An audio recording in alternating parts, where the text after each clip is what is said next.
சீமான் என்ன பண்றா, சீமா என்ன பண்றா, சீமா என்ன பண்றா, சீமா எங்க போனா காலையில இட்லி தின்னாரா, மத்தியானம் பூரி தின்னாரா, அது எப்படியா பூரி என்பது வட இந்திய உணவு, தமிழ் தேசியம் பேசுகிற சீமான் எப்படியா பூரியை தின்னாரு?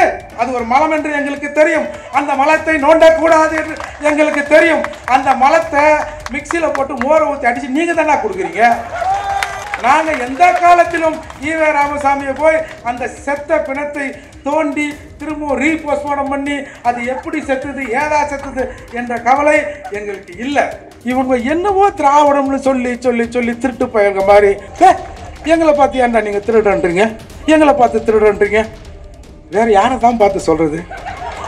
இப்போ ஓரளவுக்கு இவங்க திராவிடம்னு சொல்லி வெளியே வரதுக்கு கொஞ்சம் கூச்சப்படுறாங்க. சில அல்ல கைகளை விட்டு நீ சொல்ல நீ சொல்ல. இந்த கூட்டத்தில் யாராவது ஒரு 80 வயதை கடந்திருந்தவர் இருந்தார், அவர்களுக்கு தெரியும். ஏனென்று சொன்னால் 48 ஆண்டுகளுக்கு முன்னால் 31/1/1976 ஊழல் செய்த பெருமகனார் என்பதற்காக திமுக ஆட்சி கலைக்கப்பட்ட நாள் இந்த நாள். இது ஒரு வரலாற்று சிறப்பு மிக்க நாள். இந்த நாளில் ஈரோட்டில் ஓட்டு கேட்டு நிற்கிறோம். இப்போ ஏன் சீமானுக்கு ஓட்டு போடணும்? காசை கொடுக்குறான், வாங்கின்னு எவ்வளவு காசு கொடுத்தாங்களோ அதற்கேற்ற மாதிரி ஓட்டு போட வேண்டியது தானே. ஏன் சீமானுக்கு ஓட்டு போடுறோம்? அதுக்கு தான் இந்த கூட்டங்களை நடத்தி கொண்டு நாம ஊரூரா திரிகிறாரு அண்ணன். இன்றைக்கு தமிழ் தேசத்தின் தவப்புதல்வன் அப்படி என்று போற்றப்படுகிற சீமான் இன்றைக்கு வீதியில் இறங்கி தமிழ்நாட்டை காப்பாற்றணும். குறிப்பா சொல்ல போனா இவெல்லாம் சீமான் பிரிவினைவாதம் பேசுகிறார் என்று சொல்றாங்க. ஒட்டுமொத்த தமிழ்நாட்டை காப்பதற்கு தமிழ்நாட்டில் இருக்கிற தமிழர் அல்லாதவர்கள் யாராக இருந்தாலும் தமிழ்நாட்டில் செழிப்பாக வாழ வேண்டும், இந்த மண்ணின் அரசியலும் மக்களின் அரசியலும் பேசுவது தான் சீமான். இப்போ திமுக அரசு நல்லா தான் ஆட்சி பண்ணுதுன்னு வைங்களேன். ஒன்றும் இந்த ஈரோடு கிழக்கு இடைத்தேர்தலில் திமுக தோற்றால் ஆட்சி களைய போவதில்லை, அப்படித்தானே? சரி, இந்த சீமான் ஒரு ஆள் நான் மண்ணை காக்கிறேன், மனுஷனை காக்கிறேன், உரிமையை காக்கிறேன், அதை காக்கிறேன், இதை காக்கிறேன்னு தொடர்ந்து கத்திக்கொண்டே வருகிறார். ஒரு தடவை இந்த சீமானுக்கு ஒரு ஓட்டை போடுவோம். சட்டமன்றத்துக்கு தான் போகட்டுமே, வெளியில் நின்று மைக்கில் வந்து நான் அதை பண்ணிடுறேன் இதை பண்ணிடுறேன் அப்படின்னு சீமான் சொல்றாரு இல்லையா, ஒரு வாய்ப்பை கொடுத்து அந்த சீமானின் வேட்பாளரை சட்டமன்றத்துக்கு அனுப்புவோம். அப்படி சீமான் அவர்கள் இதுவரை பேசியதை எதுவுமே நம்ம அக்கா சட்டமன்றத்தில் பேசலனா 2026 நடக்கின்ற சட்டமன்ற தேர்தலில் ஒரு தொகுதியிலும் சீமான் அவர்களுக்கு நீங்க ஓட்டே போடாதீங்க. ஏன்னா நாங்க என்ன வச்சிருக்கிறோம், நீங்க வெறுங்கரண்டி வச்சிருக்கீங்க, எப்படி ஒன்னாலும் ஆட்டுவீங்கன்றான். சரி, நாங்க எண்ணெயோடு எப்படி ஆட்டுறன்றத இந்த ஈரோடு இடைத்தேர்தலில் ஜெயிச்சு சட்டமன்றத்தில் காட்டுறோம். இன்றைக்கு ஏங்க இந்த ஓட்டுங்கிறதுங்க 200 ரூபாய்க்கு 300 ரூபாய்க்கு ஓட்டை விற்கிறோம்ல. ஒரு காலத்தில் படித்தவனும் சொத்து வரி கட்டுவன் மட்டுமே ஓட்டு போடக்கூடிய நிலை இந்த இந்தியாவில் இருந்தது. புரட்சியாளர் அம்பேத்கர் மட்டும்தான் நம்மை ஆள்பவனை நாமே தேர்ந்தெடுக்க வேண்டும், ஏழை எளிய மக்களை ஆளுபவனை பணக்காரர்கள் பண்ணையார்கள் தேர்ந்தெடுக்க கூடாது என்பதன் அடிப்படையில் எல்லார்கிட்டையும் சண்டை போட்டு, இந்தியாவில் இருக்கிற மிகப்பெரிய தலைவர்கள்கிட்டெல்லாம் சண்டை போட்டு இந்த சமூகத்தில் இருக்கிற அடித்தட்டு மக்களும் ஓட்டு போட வேண்டும் என்ற அந்த உரிமையை வாங்கி கொடுத்தவர் புரட்சியாளர் அம்பேத்கர். அப்படி வாங்கி கொடுத்த உரிமையை கேவலம் 200 ரூபாய்க்கு விற்கிறான். என்னை பொறுத்தவரை ஓட்டு என்பது நம்ம மகளை போல இல்லை, நம்ம மனைவியை போல கூட இல்லை. ஓட்டு என்பது நம்ம அம்மாவை மாதிரி.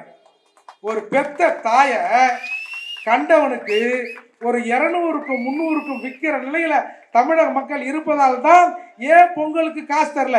பொங்கலுக்கு காசு தராது நல்லதுதான், நானும் அதை வரவேற்கிறேன்.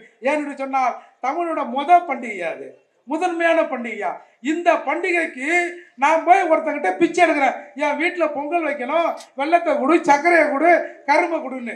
அப்படி பிச்சை எடுக்கிற போது நீங்கள் பெசன்ட் நகர், அடையாறு, அண்ணா நகர் இந்த மாதிரி பகுதிகளில் ஏழ்மையாக இருக்கிற இடத்துல ஒரு சைக்கிளில் போய் அந்த பொங்க பையன் வாங்கி கொண்டு அந்த கரும்பை சைக்கிளில் கட்டுறான். ஏங்க 20 லட்ச ரூபா 30 லட்ச ரூபா காரை எடுத்துன்னு வந்து ரேஷன் கடையில் நிப்பாட்டிட்டு கரும்பை வாங்கி அந்த கரும்பு காருக்குள்ள போகலன்னு உடைச்சி சொருகிற நிலையில் தமிழகத்தில் இருக்கிற மக்களை இன்றைக்கு இந்த திராவிட இயக்கங்கள் மாற்றி இருக்கிறது. அதால அவங்க காசு தரல. அப்போ அமைச்சர் பெருமக்கள் என்ன சொல்றாங்க, இந்த தடவை ஏன் காசு தரல, இல்ல அடுத்த தடவை தேர்தல் வரும்போதெல்லாம் சேர்த்து கொடுத்துருவோம். அப்போ இந்த மக்கள் தங்கள் தாயை விற்பதற்கு இவர்கள் தயாராக இருக்கிறார்கள், இவர்கள் ஒட்டுமொத்த தாய்களையும் நாங்கள் விலை கொடுத்து வாங்குவோம்னு அவன் அவ்வளவு கேவலமா நம்மளை நினைத்து கொண்டிருக்கிறார். எனவே இந்த தடவை ஒரு தடவை அண்ணன் சீமான் அவர்களுக்கு இந்த இடைத்தேர்தலில் ஓட்டை போட்டு சட்டமன்றத்துக்கு அனுப்புங்க. அண்ணன் என்னத்தான் கதை வெளியில சொல்றாரோ அதை போய் சட்டமன்றத்தில் அவர்களை எம்எல்ஏ செய்யறாங்களான்னு பாருங்க. இன்றைக்கு பல நெருக்கடிகள், எல்லாரும் ஒரே ஒரு அரசியல்வாதி தான் எதிர்பார்த்து கொண்டிருக்கிறான். சீமான் என்ன பண்றார், சீமா என்ன பண்றார், சீமா என்ன பண்றார், சீமா எங்க போனா காலையில இட்லி தின்னாரா, மத்தியானம் பூரி தின்னாரா, அது எப்படியா பூரி என்பது வட இந்திய உணவு, தமிழ் தேசியம் பேசுகிற சீமான் எப்படியா பூரியை தின்னாரு அப்படின்னு அதை பேசுவதற்கு ஒரு கூட்டம் இருக்கு. இன்றைக்கு நம்ம ஒரு ஒரு பெரியார் சர்ச்சை, அது வந்து நாம வந்து இந்த சமயத்தில் தேவையில்லாத சர்ச்சை தான். ஆனா அவர்களுக்கு தெரியும் சீமான் இயல்பாக உணர்ச்சிவசப்படக்கூடியவர் என்பது அவங்களுக்கு தெரியும். அதை வச்சு தான் இவனுக்கு கூட கூலிக்கு மாரடிக்கிற ஒரு கும்பல் ஒன்று இருக்கு. அந்த கும்பலை வைத்து அண்ணன் சீமான் அவர்கள் ஏதோ பாரதியார் விழாவில் என்னமோ பெரியாரை பற்றி பேசிட்டார், ஈவாரை பற்றி பேசிட்டாரு, இப்போதானா பேசுறாரு, எப்போதும் தான் பேசி கொண்டு இருக்கிறார். ஆனால் இவனுக்கு ஒரு 5-6 பேரை வச்சு அண்ணனை கண்ணாமணன் திட்ட வைக்கிறது. இதை கேட்ட இந்த மனுஷன் இயல்பா கண்ணாமணன் அவரும் பேசிட்டார். இது இவர்கள் வேண்டுமென்றே திட்டமிட்டு ஈவேராவை பேச வேண்டும். ஏன்னா இன்றைக்கு தமிழகத்தில் வந்து ஈவேராவை எவன் முதல் செருப்பால் அடிச்சான்னு சொன்னா அது எல்லாமே அண்ணாதுரையில் ஆரம்பித்து திமுக காரர்கள் செஞ்சது தான். இன்றைக்கு ஈவேராவை பத்தி பேசுகிறவர்கள் யாரும் சொந்தமா யோசித்துலாம் பேசுறது இல்லை. அந்த காலத்துல அண்ணாதுரை என்ன பேசுறான், திமுக என்ன பேசியது, அதைத்தான் நாம வந்து இன்னைக்கு பேசி கொண்டிருக்கோம். எனவே நம்ம வந்து இந்த தேர்தல் பிரச்சாரத்துல ஈரோட்டு கிழவனை பத்தி நம்ம அப்புறம் கூட பேசிக்கலாம். ஏன் நாம வந்து சீமானுக்கு ஓட்டு போடணும்? இங்க ஈரோட்டில் இருக்கிற மக்கள் ஒன்றை புரிந்து கொள்ளணும். 2 சம்பவத்தை சொல்லி முடிக்கிறேன்.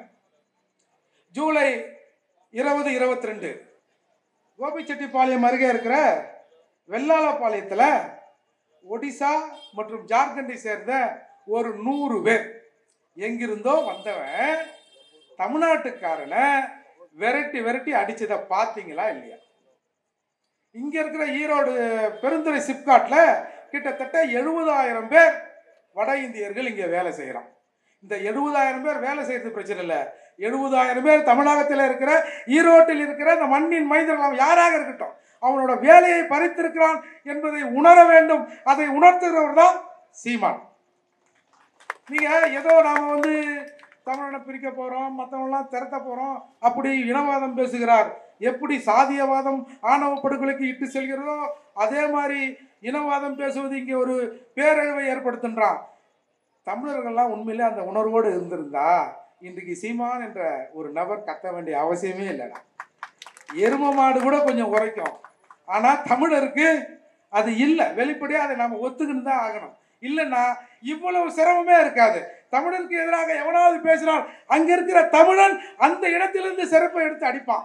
இப்ப நாம இவனை செருப்பு எடுத்து அடின்னு சொல்றோம், செருப்பையும் வாங்கி கொடுக்க வேண்டிய நிலையில அண்ணன் சீமான் இருக்கிறார். அதுதான் நமக்கு இங்க சங்கடம். இன்னொரு சம்பவம், பொதுவா மற்ற மாநிலங்கள்ல இது எங்க ஊரு நீங்க கிளம்புங்க அப்படின்னு சொல்றதை நாம பார்த்துருக்கலாம். ஆனா இங்க கோவை திருப்பூர் உடுமலை ரோட்ல இருக்கிற அந்த 28 ஜனவரி 23 இந்த தென்னை மர சங்க தொழிலாளர்லாம் இருக்காங்கள, அவங்க போய் அந்த கோட்டாட்சியர் அலுவலகத்துக்கு முன்னால ஒரு ஆர்ப்பாட்டம் பண்றாங்க. என்னென்ன, நாங்கள் ஊரை விட்டு வந்துட்டு எங்களுக்கு கஞ்சி கொண்டு இல்லை, ஏங்க நாங்கள் இந்த மண்ணின் மைந்தர்கள், இந்த ஊர்க்காரர்கள், நாங்கள் கிட்டத்தட்ட ஒரு 50-60 வருடங்களாக 2-3 தலைமுறையாக இந்த பனையேறுகிற வேலையை செய்து கொண்டு இருக்கிறோம். அந்த பனையேறுகிற வேலையை இன்றைக்கு இந்திக்காரர்கள் புடுங்கி கொண்டார்கள், எங்களை வாழ வைங்கன்னு இந்த ஊர் இதே ஈரோடு இந்த மாவட்டத்தில் இருக்கிறவர்கள் அந்த இடத்துல போய் ஆர்ப்பாட்டம் பண்ணதெல்லாம் பார்த்துருப்பீங்க. இதையெல்லாம் பார்த்த பிறகு, இதை செய்திகளாக பார்த்த பிறகு உனக்கு உணர்வு வரலன்னா நினைவில் பிறந்ததுன்னு ஒரு வரலாற்றில் ஒரு கதை இருக்கு. அதாவது நேரடியாக உறவு கொண்டு பிறக்க வேணாம், நினைவு வேற எங்கேயோ இருக்கும். வீட்டில் கணவன் மணி ஒன்றா இருப்பாங்க. அப்படி ஒரு கால் தமிழகத்தில் நிறைய பேர் இருந்திருக்கானோ அப்படிங்கிற சந்தேகம் இன்னைக்கு வெகுவா வலுக்குது. ஏன்னா ஒன்றும் இல்லை பாருங்க, ஒரு 7 பேரை விடுதலை பண்ணாங்க. ஏங்க தமிழகத்தில் காங்கிரஸ் கட்சிக்காரன் வாயில கருப்பு துணி கட்டி கொண்டு போராடுறாங்க.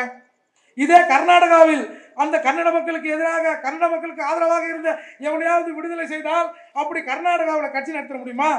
அப்போ தமிழகத்தில் இருக்க தமிழ நினைவில் பிறண்டு படுத்திருக்கான்னு சந்தேகப்படுவதில் என்ன தவறு இருக்கு? ஈரோடு பவானி மேட்டூர் ரோட்ல ஜீவா நகர்னு ஒன்று இருக்கு, பார்த்துருப்பீங்க. பசுக்கெல்லாம் நாம ஒன்றும் கொடுமைப்படுத்தலை. ஒரு 12 வட இந்தியர்கள் சேர்ந்து ஏங்க ஒரு 10-12 பசுவை தாறுமாறாக்கிட்டான். பசுவே இப்படி பண்றான்னா அப்ப நம்ம வீட்டு பிள்ளைங்களை அவன் என்ன பண்ணுவான்? அவர்களை வருவதை தடுப்பதற்கு இந்த அரசு ஏதாவது ஒன்று செய்யுதா?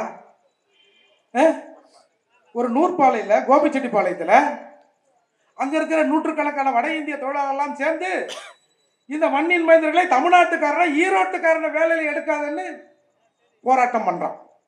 இதே நிலை கர்நாடகாவில் நடக்குன்னு வச்சுங்க, ஒரே ஒரு உயிரோடு இருந்திருக்க முடியாது அந்த தொழிலாளர்கள். அதையெல்லாம் கேட்டுக்கொண்டு நாம சாதாரணமாக தானே இருக்கிறோம். அதால தான் எனக்கு சந்தேகம் மேலும் மேலும் வளர்க்கிறது. நாம நினைவில் பிறந்திருக்குமோ அப்படிங்கிற சந்தேகம் இயல்பா வருது. எனவே என திறமை சகோதர சகோதரிகளே, நாம யாருக்கும் எதிரானவர்கள் அல்ல. இந்த சீமான் அவர்கள் பேசுகிற இந்த மண்ணுக்கான அரசியல் இந்த மண்ணில் இருக்கிற எல்லா சமூக மக்களுக்கும், எல்லா இன மக்களுக்குமான சேர்ந்து தான். நாம யாரையும் மற்ற ஸ்டேட் மாதிரி நாங்க மட்டும்தான் இங்க இருப்போம், நீங்களாம் போங்க, உங்களை விரட்டி விடுவோம் என்றெல்லாம் யாரும் இங்கே சொல்லவில்லை. இந்த மண்ணை காத்து அடுத்த தலைமுறைக்கு கொடுக்க வேண்டிய பொறுப்பு நமக்கு இருக்கிறது என்றுதான் செந்தவன் சீமான் அவர்கள் தொடர்ந்து பேசிக்கொண்டே இருக்கிறார். எனவே ஒரே ஒரு முறை ஒரு வாய்ப்பை அண்ணனுக்கு தாருங்கள். அண்ணன் சும்மா சொல்றாருல்ல, என்னன்னோ நான் அதை பண்ணுவேன் இதை பண்ணுவேன்னு. அண்ணனுடைய எம்எல்ஏ சட்டமன்றத்தில் என்ன பண்றாங்கன்னு தமிழகத்தில் இருக்கிற மக்கள் பாருங்க. ஒரு சட்டமன்ற உறுப்பினர் என்று சொன்னால் எப்படி இருக்க வேண்டும் என்பதை நம்முடைய சீதாலட்சுமி அவர்கள் நிச்சயமாக நிரூபிப்பார். எனவே இங்க பாருங்க, இந்த தடவை நீங்க திமுகவுக்கு ஓட்டு போட்டு ஜெயிச்சு இன்னொருத்தர போய் கொள்ளடிக்க தானே விட போறீங்க. கொள்கையை பேசுவதற்கு, தமிழ்நாட்டை பேசுவதற்கு, தமிழக மக்களை பற்றி பேசுவதற்கு, எங்களின் நிலையை பற்றி பேசுவதற்கு, எங்களுக்கு அடுத்த இளைய தலைமுறையை பற்றி பேசுவதற்கு ஒரு வாய்ப்பு அளித்து இந்த வேட்பாளரை நீங்க கண்டிப்பா ஜெயிக்க வைக்கணும். அப்படி இல்லைன்னு வச்சுக்கோங்க, பாருங்க, இந்த சீமான் அவர்கள் தான் தமிழ் இனத்தின் கடைசி ஆயுதம். இந்த ஆயுதத்தையும் நாம் இழந்து விட்டால் வாழ்க்கையே முடிஞ்சிடும். அதால தயவு செய்து கொஞ்சம் சிந்திச்சு பாருங்க. இன்றைக்கு வேண்டும்னே அதை சொல்லிட்டார் இதை சொல்லிட்டாருன்றதுலாம் உங்களுக்கு பிரச்சனை இல்லை. இப்போ எல்லாரும் ஈவே ராமசாமியை பற்றி பேசுனாங்க. என்னை பொறுத்தவரை அது நம்ம பேச வேண்டிய அவசியமே இல்லை. ஈவே ராமசாமி அவர் திட்டினாலும் அவங்களுக்கு ஒன்றும் பிரச்சனை இல்லை. ஆனால் ஈவே ராமசாமியை திட்டுகிற அதே நேரத்தில் திராவிடம் தமிழினத்திற்கு எதிராக இருந்திருக்கிறது. திராவிடம் என்ற பெயரால் இங்கே தமிழர்களை இவர்கள் பிரித்திருக்கிறார்கள். எனவே இந்த திராவிடத்தை விலக்கி வைத்துவிட்டு தமிழரெல்லாம் நாம் ஒன்றாக இணைய வேண்டும் என்ற ஒரு சிந்தனை இன்றைக்கு எழுந்திருக்கிறது. அந்த சிந்தனை அடுத்து இவர்களை ஆட்சியில் அமர விடாது என்பதற்காகத்தான் இவன் பெரியாரை தூக்கி வர. பெரியாருக்கும் இவனுக்கெல்லாம் ஒண்ணுமே இல்லை. இப்ப அண்ணன் சீமான் அவர்கள் பேசுவதெல்லாம் இவர்கள் பேசியதுல 10ல் 1 பேசியிருப்பானே சந்தேகம் தான். என்னை தெரிஞ்ச வரைக்கும் ஒரு 0.5% தான் அண்ணன் பேசுறாங்க. மற்றவங்க ஒரு 1/4% அங்க இங்க பேசுறோம். எனவே திராவிடம் என்ற பெயரால் தமிழகத்திலே தமிழர்களை ஏமாற்றிக் கொண்டு இங்கே ஒரு சின்ன கூட்டம் எனக்கு என்ன வருத்தம்னா, எங்களை ஒரு பெரிய கூட்டம் ஏமாத்தினாங்களோ சந்தோஷம்தான். நம்மளை விட பெரிய கூட்டம் அவர்கள் ஓட்டை வைத்துக் கொண்டு இருக்கிறார்கள். அவங்க ஏமாத்துறான்னா கூட நாம் அதை ஒரு புரிஞ்சுக்கலாம். ஆனால் மைக்ரோஸ்கோப் கம்யூனிட்டியாக இருக்கிற ஒரு கூட்டம் தொடர்ந்து பெரும்பான்மையாக இருக்கிற தமிழர்களை ஏமாத்தி கொண்டு இருக்கிறது. இவனுக்கு தேவைன்னு சொன்னா திராவிடன்றான், தேவைன்னா தமிழர்கள் என்றான். கடல்ல தூக்கி போட்டா கட்டுமரமா வர வேண்டும் போது தமிழர்களே என்று சொல்கிற கருணாநிதி திராவிடர்களே சொல்லணும்ல. ஏன்னா திராவிடர்ல விரல விட்டு எண்ணிடலாம். இந்த பயல்வார் நம்மளை கடலோட விட்டுருவானுவ. அதால தமிழர்கள் நம்மை காப்பாற்றுவார்கள் என்பதற்காகத்தான் தமிழர்களே என்னை கடல்ல தூக்கி போட்டாலும் நான் கட்டுமரமா வருவேன்னு சொல்றாரு. இதை நம்முடைய தமிழர்கள் புரிந்து கொள்ளணும். இது கடைசி வாய்ப்பு. இந்த வாய்ப்பையும் நாம் இழந்து விட்டால் அண்ணன் பூவை மூர்த்தி அவர்கள் ஒன்றை சொல்வார். இந்த தலைமுறை நாம் தெரிந்து கொண்டிருக்கிறோம், அறிந்து கொண்டிருக்கிறோம். இந்த தலைமுறையே இந்த சாதிய ஏற்றத்தாழ்வுகளை அழித்தொழிக்க வேண்டும். அப்படி இல்லை என்று சொன்னால் நமக்கு அடுத்து வருகிற சமூகம் இதை விட மொக்கையாக இருந்தால் நாம் என்ன செய்து, அதால இந்த தலைமுறையே போராடக்கூடிய தலைமுறை, இந்த தலைமுறையே போராட்டத்தில் நாம் ஈடுபட்டு வென்றாக வேண்டும் என்று அண்ணன் பூவை மூர்த்தி அவர்கள் சொல்வார். அதைத்தான் அண்ணனும் சொல்றாரு. எப்பா நாங்கள் இங்கே இருக்கிறோம், இப்போ ஒரு 5-6 பேர் இந்த நாட்டில் கத்தின்னு இருக்கிறோம், கொஞ்சம் பார்த்து செய்யுங்க. அப்படி இல்லைன்னா நாளைக்கு என்றைக்கு இப்போ எல்லாரும் இடஒதுக்கீடுனா எஸ்சிலாம் இடஒதுக்கீடு கேட்குறான்னு சொல்லுவாங்க இல்லையா, இந்த நிலை நீடிச்சதுன்னா ஏங்க நாங்கள் தமிழர்லாம் இவ்வளோ இருக்குதுங்க, கொஞ்சம் பார்த்து ஒரு 5-6% எங்களுக்கு கொடுத்தாதான் என்னங்க அப்படின்ற நிலை தமிழகத்தில் வரும்டா, வரும், நிச்சயமாக வரும். ஏன்னா இன்றைக்கு தமிழக அமைச்சர்களை பாருங்கள், ஒரு 9 பேர் இருக்கான் அமைச்சர். எதுக்கு 9 பேர்? ஒரு அமைச்சர் சொல்கிறாரு, நீ இன்னும் ரெட்டியாரோட பையன்னு சொன்னா அரசு வேலையை போட்டு கொடுத்துருவோன்னாரு. நீ கொடு, அதை வெளிப்படையாக சொல்கிற தெரியுமா, அதை கேட்டுக்கொண்டு நாங்கள் சும்மா இருக்கிறோம் தெரியுமா. அதுதான்டா பிரச்சனை.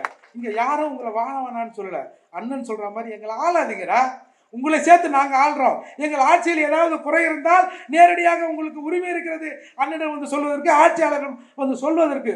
போதும், ஏமாத்துனது போதும். இது எங்கள் அப்பா காலம்னா பரவாயில்ல, இப்போ என்னைய படிக்க வச்சாருன்னு சொல்கிறாங்க, அது மாதிரி தான் எங்கள் அப்பா காலத்துன்னு சொல்லியிருப்பாங்க. எங்கள் அப்பா சரி இவன் தான் படிக்க வச்சானுங்க போல இருக்குது அப்படின்னு கூட போயிருக்கலாம்.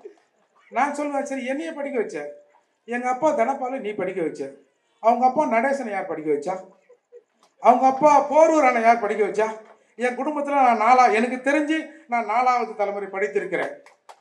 என்னடா இது 44க்கு பின்னாடி கட்சி ஆரம்பிச்சுட்டு கதை விட்டுறீங்க, நாங்கள் அதை கேட்டுன்னு இருக்கிறோம், நாங்கள் தேவையில்லாமல் அதை சீண்ட வேண்டாம், அது தெரியும், அது ஒரு மலம் என்று எங்களுக்கு தெரியும், அந்த மலத்தை நோண்டக்கூடாது என்று எங்களுக்கு தெரியும், அந்த மலத்தை மிக்சியில் போட்டு மோரை ஊற்றி அடித்து நீங்கள் தானே கொடுக்குறீங்க, நாங்களா இல்லையே. நாங்கள் எந்த காலத்திலும் ஈவே ராமசாமியை போய் அந்த செத்த பிணத்தை தோண்டி திரும்ப ரீபோஸ்ட்மார்ட்டம் பண்ணி அது எப்படி செத்துது ஏதா செத்துது என்ற கவலை எங்களுக்கு இல்லை. மீண்டும் மீண்டும் எங்கள் மீது நீங்கள் திணிக்கிறீங்க.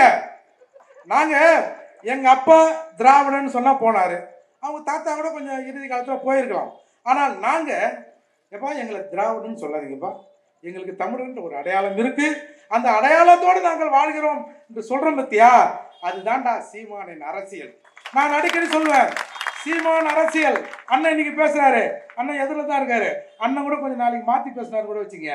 சீமானின் பின்னால் இருக்கிற கூட்டம் அந்த அரசியலை சரியாக கொண்டு போவோம், அதுதான் இவங்களுக்கு பிரச்சனையே. இந்த அரசியல் சீமானோடு முடிஞ்சுட்டா, சீமானை ஏதாவது பேசி கீசி இருக்குண்ணே பார்த்துக்கலாண்ணே அப்படின்னு சொல்லி கூட ஏதாவது பண்ணலான்னு பார்த்தா பின்னாடி இருக்கிறவன் அடங்க மாட்டான் போல இருக்குது. சொல்ல போனால் இந்த அரசுக்கு நமக்கெல்லாம் அண்ணன் ஒரு வகையில் துரோகம் பண்றாரு. அண்ணன் இந்த கட்டுப்படுத்தலைன்னா இவனுங்க அசிங்கப்பட்டு போயிடுவாங்க. அண்ணன் ஒரு தலைவர் என்ற முறையில் இந்த இயக்கத்தை, நாம் தமிழர்களை, பொதுவாக தமிழர்களை ஒரு ஒழுங்கான சீரோடு நடத்த வேண்டும் என்று இவர்களை கட்டுப்படுத்தி வைத்துக் கொண்டிருக்கிறார். அப்படி இல்லைன்னா 36 லட்சம் பேரும் ஒவ்வொரு மூலையில் என்று பேசினார்கள் என்று சொன்னால் திராவிடத்தின் பேரால் எவனாவது தெருவில் நடமாட முடியுமா? என்ன இது? எனவே தமிழர்கள் அவன் சரியா இருக்கிறான், அவன் ஏமாத்துறவன் அவன் சரியா இருக்கிறான். ஏதாவது இப்போ பாருங்க, யாருங்க பேரை மாற்றுவா? ஏதாவது ஒரு பெரிய கிரிமினல் வேலையை செஞ்சுட்டு மெட்ராஸ் பக்கம் ஓடி போய் சுப்பிரமணியங்கிறவன் கண்ணன்னு ஏதோ கடையை வச்சு பொழப்பு நடத்துவான். அந்த மாதிரி இவங்க என்னவோ திராவிடம்னு சொல்லி சொல்லி சொல்லி திருட்டு பயிர்க மாதிரி, நம்ம திருடன்னு சொல்லலை, திருட்டு பய பேரை மாற்றுவோம், அதை மாதிரி இவர்கள் பேரை மாற்றி வைத்துக் கொண்டிருக்கிறார்களே, அதனால் இவர்கள் திருடராக இருப்பார்களோ என்று இன்றைக்கு ஒரு இளைய தலைமுறை பேசுது. எங்களை பார்த்து ஏன்டா நீங்கள் திருடன்றீங்க, எங்களை பார்த்து திருடன்றீங்க, வேற யாரை தான் பார்த்து சொல்றது? ஐயா உங்களையே நாங்கள் திருடன்னு சொல்லலைன்னா அந்த வார்த்தையை தமிழ்ல இருந்து நாங்கள் எடுத்து என்னையா அதுக்கப்புறம் நாங்கள் யாரை பார்த்து சொல்லுவோம்? சும்மா ஒரு அண்டா திருடுறவன், ஒரு குண்டா திருடுறவன், ஒரு கள்ளப்பருப்பி திருடுறவன், டீ கடைக்கு போனால் 2 போண்டா எடுத்து திருடுறானே அவனையா நம்ம சொல்லுவோம்? அந்த கோடிகள்லாம் அவங்களுக்கு சாதாரணம் என்ன. ஏன்னா 30,000 கோடி லீக்கேஜ் என்ற முறையில் வருமானம் வருகிறது என்று சொன்னவர்கள் கருணாநிதி வகைரா தன் வாழ்நாளில் சம்பாதித்த காசை விட குறுகிய காலத்தில் 30,000 கோடியை சம்பாதித்து வைத்து இதை எங்கே வைப்பதுன்னு தெரிலங்கிறான்.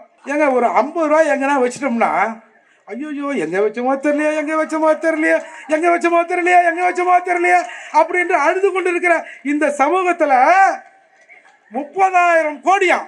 இப்போ நான் சொல்லலை, நம்ம மரியாதைக்குரிய பிடிஆர் தான் சொன்னார், நிதியமைச்சராக இருந்தவர். அது வேற, ஏன்னா அவர் கணக்கு அப்போ சரியாக தெரியும் இல்லையா. 30,000 கோடியை எங்கே வைக்கிறதுன்னு தெரியலன்றான். ஒரு 10 ரூபாய் பாக்கெட்லேருந்து கீழே விழுந்துட்டா ஐயோ தொலைஞ்சு போச்சுன்னு தேடுறான்.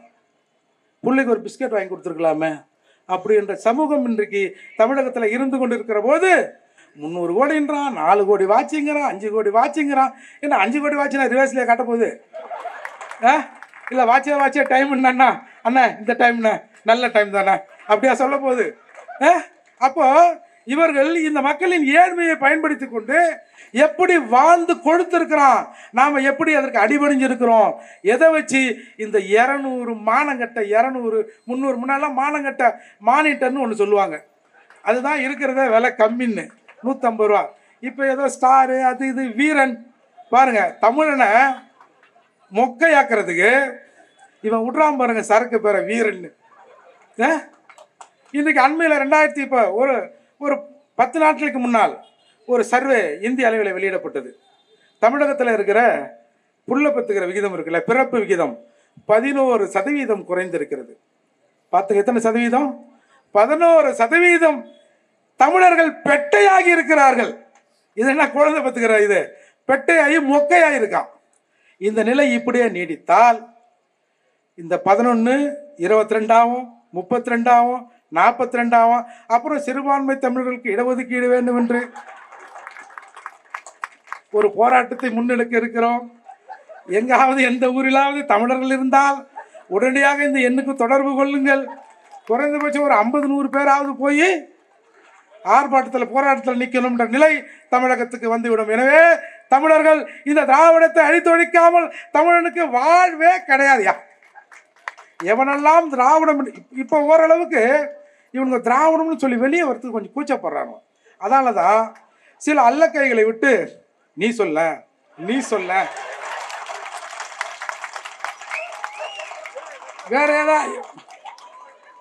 வேற யாராவது பேசிட்டா ஒன்றும் இல்லை. நான் அண்ணன் வீட்டு முன்னாடி போராட்டம் பண்ணாங்க, நாங்களும் என்னமோ நினச்சேன். கடைசியில் அண்ணன் சொன்னார், ஏப்பா முடிவெட்ட கடை முன்னாடி மயிர் வெட்ட கடை முன்னாடி போய் இவங்க மயிரை காட்டி நின்று இருக்கானுவா அப்படின்னு. நான் ஒரு சின்ன பதிவு தாங்க போட்டேன். நான் இப்போ டிவியை போட்டேன். ஒரு ஆம்னி பேருந்தை அரசு பேருந்தில் ஏற்றுறான். எப்பா அதுக்கு எத்தனை பேர் அந்த ஆம்னி பேருந்து கோச்சிக்கினாங்களோ பரவாயில்ல, அது எங்கள் 2 பேருக்குமான பிரச்சனை. இவனுவன் திராவிடம்னா இப்போ ஆம்னி பேருந்து தான் போல இருக்குது. உடனே திராவிடத்தின் பேரால் கிட்டத்தட்ட ஒரு 50-100 பேர் அசிங்கமாக போடுறான். நமக்கு தெரிஞ்ச ஒரு காவல்துறை அதிகாரி, ஏங்க அந்த பதிவை கொஞ்சம் எடுத்துருங்க, ரொம்ப கேவலமாக வந்து புளிய மரத்துக்கு பேட்டரி அடித்தாங்களாம், எங்கள் வீட்டில் இருக்கிறவங்க அடித்தாங்களாம், அதான் இதா அப்படி இப்படி கண்ணாமண்ணு போகிறேன். நான் சொன்னேன், கதறட்டுங்க, இவ்வளவு நாள் சொகுசாக தமிழர்களை ஏமாற்றி கொண்டு தமிழிலே வசனம் பேசிக்கொண்டு நாங்களெல்லாம் முத்தமிழறிஞ்ச நாங்கள் தான் தமிழை காக்க வந்தோம்னு சொல்லியிருந்தால இன்னைக்கு தெருவில் இறங்கி கதறான்ல, அதே பெரும் மகிழ்ச்சி தான். இந்த மகிழ்ச்சி நிச்சயமா அவர்களுக்கு நீடிக்கணும். இங்கே பாருங்க, அண்ணன் கூட இப்போ ஒன்று சொன்னார், ஏன் நம்ம அண்ணன் அப்படி பேசுகிறாரு, என்ன பண்ணுவார் பாவம், பேசித்தானே ஆகணும். ஏன்னா எஜமானர் விசுவாசம்ங்கிறதுங்க, பொதுவாக எஜமானர்கள் பார்த்தீங்கன்னா இந்த நாய்களை வளர்க்குறார்கள்வா, நாயில் கரிச்சி சமைச்சு கிமிச்சு எலும்பு வெறும் எலும்பு போட மாட்டான், எலும்பு ஓரம் லைட்டாக கொஞ்சம் கறியை விட்டு போடுவான். அப்போ தான் அந்த நாய் அதை உரண்டி கொண்டு இருக்கும். இல்லைன்னா சும்மா நம்ம சாப்பிட்டு சொல்ல வந்து எட்டி பார்க்கும். அதற்காக அந்த மாதிரி பல நாய்களை இன்றைக்கு அண்ணா அறிவாலயத்தில் கட்டி வைத்திருக்கிறார்கள். அந்த நாய்களெல்லாம் குறைக்கத்தான் செய்யும்.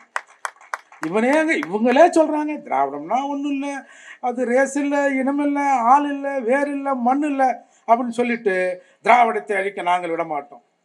சரி விடாதீங்கப்பா. வீரமணின்னு ஒருத்தர் இருந்தார், நீங்கள் பார்த்துருப்பீங்க. இதே ஈரோட்டில் இசைஞானி இளையராஜா அவர்களை தபாலை எடுத்து அடித்தவனெல்லாம் இசைஞானி ஆயிட முடியுமா? சரி, நீ அது கூட பரவாயில்ல, எங்கள் இசை நீ ஒத்துக்காத. ஏன்னா எங்கள் இசை மாறுபட்ட இசை, உன்னோட இசை வேற இசை, நீ அதை ஒத்துக்காத. எங்கள் இசை பற இசை. அப்போ பணங்காசு சேர்ந்துட்டா நீ என்ன பெரிய ஜாதி நினைப்பா அப்படின்னு EVKS இளங்கோவன் பெரியோரின் பேரன் பேசுறது பிரச்சனை இல்லை. சமூக நீதி காவலன்னு சொல்றது எங்கள் ஐயா வீரமணி கைத்தனார் பார்த்தீங்களா, அதுதாங்க சிக்கல். அப்போ எப்பேற்பட்ட ஆளாக இருந்தாலும் திராவிடம் ஆளுக்கு ஒரு எலும்பு கொடுத்துரும். கட்சியினர் தேவைப்பட்டா கூப்பிடுறோம், வந்து கொலை, திரும்பவும் போயிடணும். என்ன சொல்கிறேன், சீமான் வீட்டு முன்னால் ஒரு 1000 பேர் 2000 பேர் வந்தான்னு சொன்னால, சரியா? அன்றைக்கி ஒரு 200-300 போலீஸ் இருந்தது. மறுநாள் வந்து மயிரை பிடுங்க வேண்டியது தானே, சொல்லாமல் வர வேண்டியது தானே? அவர் 100 பேர் சீமான் வீட்டில் வந்து வர வேண்டியது தானே? இதில் வேற ஒருத்தன், நான் போன தடவை போனேங்க 10 பேர் தான் வந்தான், ரொம்ப வருத்தமாக இருக்குங்க அப்படின்னு அழுகுறாங்க பொது வெளியில். ஏண்டா துக்கம் தாளன்னா சாகு, சாவறதுக்கு எவ்வளவோ வழி இருக்கு, சாகு. உன் சாவையும் உன் உடலையும் எங்கள் மண் பொறுத்து கொள்ளும். ஏன்னா இந்த தமிழகத்துக்கு வேண்டாதவன், தமிழ் மண்ணுக்கு வேண்டாதவன் எத்தனையோ பிணங்களை இந்த தமிழ் மண் சுமந்து கொண்டு தான் இருக்கு. அதையெல்லாம் ஒரு காலத்தை தோண்டி வெளியில் கடாசனம் பார்ப்போம். அப்போ போய் சொல்கிறான், ஐயா நான் போன தடவை போனேன், ஒரு 10 பேர் 5 பேர் தான் வந்தான். சரி, நீ கவலைப்படாத, இந்த தடவை போ, நான் இன்னும் கொஞ்சம் பேர் அனுப்புகிறேன் அப்படின்னு ஏதோ வந்தானுவன். அதில் கூட 2 விதமாக தான் கூப்பிட்டு வந்திருக்கானுங்க. இப்போ பெரியாரிஸ்டுகள் வந்து அண்ணன் வீட்டை முட்டுருக்கன்னா எல்லாம் கருப்பு சட்டையெல்லாம் போட்டு வந்திருக்கணும். என்னென்னவோ எதோ இந்த அண்ணன் வந்து அறிந்ததற்கு எதிராக பேசிட்டாரு, அதுக்காக நம்ம நியாயம் கேட்க போகிறோம். அதுக்கு எங்கே வந்து கேட்குறது? நியாயம் கேட்க போகிறோன்னு அது ஒரு கும்பலை பாவம் ஏற்றிக்கின்னு வந்து அதுங்க வேகாத வெயில்ல. நான் தான் சொன்னேன், எப்பா சீமான் வீட்லையாவது கறியும் பிரியாணியும் சாப்பிட்றான், வெறும் தக்காளி சோறு தை சோத்துக்கு ஏன் இப்படி வந்து போகிறீங்க அப்படின்னு சொன்னேன். ஆக இன்றைக்கு தமிழ் தேசியம், தமிழர் அரசியல், தமிழர் நலன் யார் பேசினாலும் அவர்களை குறிவைத்து தாக்குவதற்கு இங்கே ஒரு வடுக கும்பல் திராவிடம் என்ற பெயரால் இங்கே தயாராகி கொண்டிருக்கிறது என்பதை தமிழர்கள் புரிந்து கொள்ள வேண்டும். இது ஏதோ ஒரு சட்டமன்ற தேர்தலில் போய் ஜெயிச்சுட்டு நாங்கள் முதலாக ஒரு சட்டமன்ற வேட்பாளரை நாங்கள் தமிழக சட்டமன்றத்திலே அனுப்பியிருக்கிறோம் என்று பெருமை பேச போவதில்ல. இந்த சட்டமன்ற இந்த உறுப்பு அக்கா கீதாலட்சுமி ஜெயிச்சு சட்டமன்றத்துக்கு போய் அண்ணன் வெளியில் பேசுறதெல்லாம் உள்ளே பேசுகிறேன்னு வச்சுங்க, நானே அண்ணனை நேரடியாக கேள்வி கேட்பேன் என்பதை இந்த மக்கள் உணர்ந்து கொள்ள வேண்டும். எனவே இது எல்லாம் சொல்லுவான்ல, இது வாழ்வா சாவா போராட்டம் அப்படிலாம் கதை விடுவான். இவன் சாவும் போகிறதில்ல, நம்மளை வாழ விடவும் போகிறதில்ல. ஆக உண்மையிலே இது தமிழர்களின் வாழ்வா சாவா போராட்டம். இங்கே இருக்கிற இடங்களெல்லாம் இந்த வளங்களெல்லாம் இங்கே பறிக்கப்படுகிறது. தமிழ்நாட்டில் தமிழின் உரிமை பறிக்கப்படுகிறது என்பதை மறந்து விடாதீங்க. நான் திரும்பவும் சொல்கிறேன், அண்ணன் இதில் மாறுபட்டால் கூட பரவாயில்ல, தமிழின் உரிமை என்றால் தமிழ்நாட்டில் வசிக்கிற எல்லாரையும் தான் நாங்கள் மக்களாக பார்க்குறோம். எங்களை ஆதிக்கம் செலுத்தாதீங்கன்னு தான் சொல்கிறோமே தவிர நாங்கள் வந்து இந்த பிரிவினை பாதம் பேசுகிற ஆள் இல்லை. எப்படி ஒரு தமிழ்ச்சாதி, தமிழ் குடிமகன், தமிழ் தேசிய தவப்புதல்வன் போய் ஏம்பா அவன் வேற இவன் வேறன்னு பேசுவாங்களா? கொஞ்சம் யோசித்து பார்க்க வேணாம். எனவே இந்த அரசியல் நம் மண்ணுக்கான அரசியல், இது நமக்கான அரசியல், நம்முடைய அடுத்த பிள்ளைக்கான அரசியல். நம்முடைய இழிவுகளை நாமே துடைக்காவிட்டால் அந்த இழிவை நம்ம பிள்ளை மீது, இப்படி சொல்கிறேன், இழிவுன்னா கூட உங்களுக்கு புரியாது, நம் மீது ஒரு மலம் பூசப்பட்டிருக்கிறது. திராவிட என்ற மலம் தமிழர்கள் மீது பூசப்பட்டிருக்கிறது. இந்த திராவிட மலத்தை நாமே தொடச்செறிய போகிறோமா, இல்லை அப்படியே கழட்டி நம்ம புள்ளகிட்ட கொடுத்துட்டு என்னன்னா நீ தொடச்சிக்கடா அப்படின்னு சொல்ல போகிறோமா அப்படிங்கிறத இந்த மக்கள் சிந்திக்க வேண்டும். எனவே ஈரோடு கிழக்கு சட்டமன்ற தேர்தலில் நடக்கிற இந்த இடைத்தேர்தலில் அக்கா அவர்களுக்கு ஒரு முறை ஓட்டு போடுங்கய்யா. திரும்பவும் சொல்கிறேன், ஒரு முறை ஓட்டு போட்டு சட்டமன்றத்துக்கு அனுப்புங்க. அண்ணன் பேசுனதெல்லாம் அவங்க பேசலன்னா வருகின்ற 26 சட்டமன்ற தேர்தலில் யாருமே சீமான் அவர்கள் பேச்சை நம்பாதீங்க, யாருமே சீமானுக்கு ஓட்டு போடாதீங்க. அதால் கடைசி வாய்ப்பு. தமிழர்களே, நீங்கள் இறந்து கொண்டிருக்கிறீர்கள், உங்களை ரட்சிக்க சீமான் என்ற ஒருவர் வந்திருக்கிறார், அவரை கரத்தை கைப்பற்றி மேலே வாங்க. அப்படி இல்லைன்னு வச்சுங்க, ஒன்றும் சொல்கிறதுக்கு இல்லை. எனவே சிந்தித்து செயல்படுங்க. இந்த 100க்கு 200க்கெல்லாம் ஓட்டை விற்கிறத, அம்மாவை விற்கிறத தவிர்த்துருங்க. அதால் தான் நம்மளை வந்து ஒரு கால் அன்றைக்கு சொன்னார் இல்லையா, ஏதோ டி நகர் கூட்டத்தில் நான் இந்த மக்களை தெவிடியா பசங்களா விட்டுட்டு போகிறது தான் எனக்கு வருத்தம்னு சொன்னார் இல்லை. நான் ஒரு முறை ஒரு அண்ணங்கிட்ட பேசியிருந்தேன்.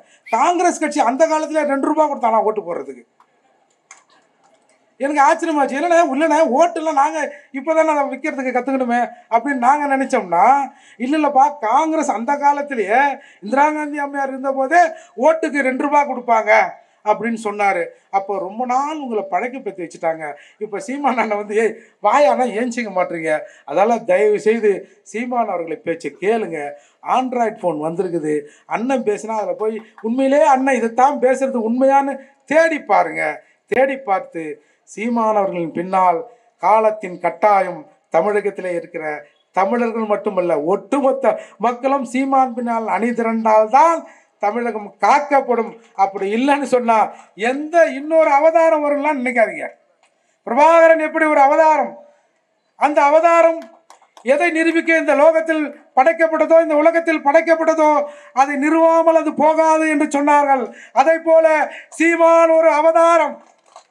அந்த அவதாரம் தமிழகத்தில் இருக்கிற தமிழர்களை தூக்கி நிறுத்துவதற்காக பிறந்த அவதாரம்.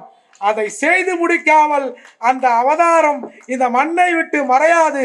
அவர் கூப்பிடுகிற போது எழுந்து வருவதற்கு, நாம் நடப்பதற்கு, எழுந்து வருவதற்கு தயாராக இருக்க வேண்டும். அப்படி மறுத்தால், மறுக்கிற வேலை இல்லை, மறுத்தால் முடமாகத்தான் இன்னும் தமிழினம் இருந்து கொண்டே இருக்கும். எனவே அண்ணன் செந்தமிழன் சீமான் அவர்களின் கரத்தை வலுப்படுத்த சீதாலட்சுமி அவர்களுக்கு மைக் சின்னத்தில் ஓட்டு போடுங்க. மைக் சின்னத்தில் ஓட்டு போடுங்க. நன்றி, வணக்கம்.